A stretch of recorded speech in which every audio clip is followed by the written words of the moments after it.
యోగీంద్రాభరణం సమస్త సుమన పూజ్యం గుణావిష్కృతం సేవే శ్రీగిరిమల్లికార్జున మహాలింగం శివాలింగితం అంటారు.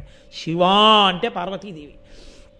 ఆవిడ చేత ఆలింగనము చేసుకోబడినటువంటి శివలింగము ఇదిగో నాకు ఈ తెల్లని మల్లెతీగ చేత అల్లుకోబడిన ఈ నల్లమద్ది చెట్టులో దర్శనమిస్తోంది అని స్తోత్రం చేశారు.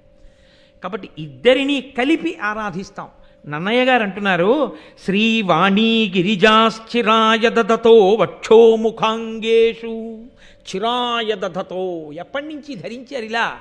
ఎప్పటి నుంచో, చాలా కాలం నుంచి.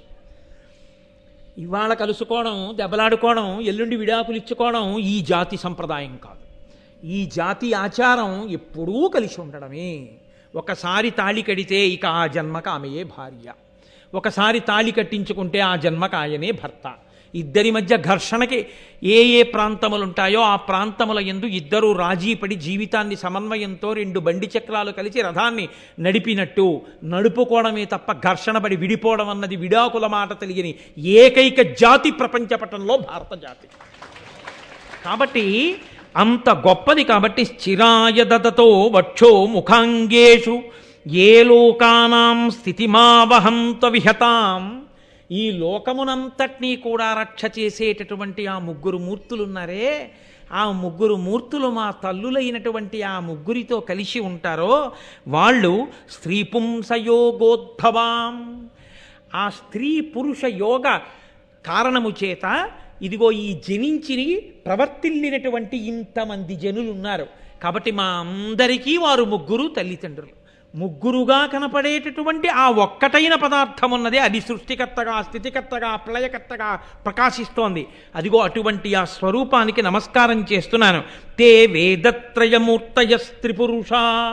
వాళ్ళే వేదత్రయంగా ఈ లోకంలో ఉన్నారు. నేను మీతో మనవి చేశాను, వేదం ఒకటి, ఈశ్వరుడు ఒకటి కాదు.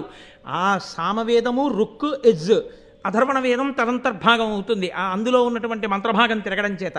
కాబట్టి శంకర భగవత్పాదులు కూడా అందుకే వేదత్రయీ అంటూ ఆ మూడు వేదములు అన్న మాటతోటే స్తోత్రం చేస్తారు పరమేశ్వరుణ్ణి.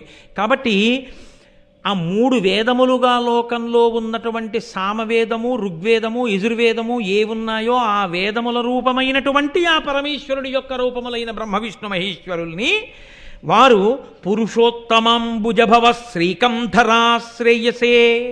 వాళ్ళు నిరంతరము మాకు శ్రేయస్సు కల్పించుగాక. నాకు అనలేదు ఆయన. మహాభారతాన్ని ఆంధ్రీకరించినప్పుడు ఎవరు చదువుకోవడం మొదలు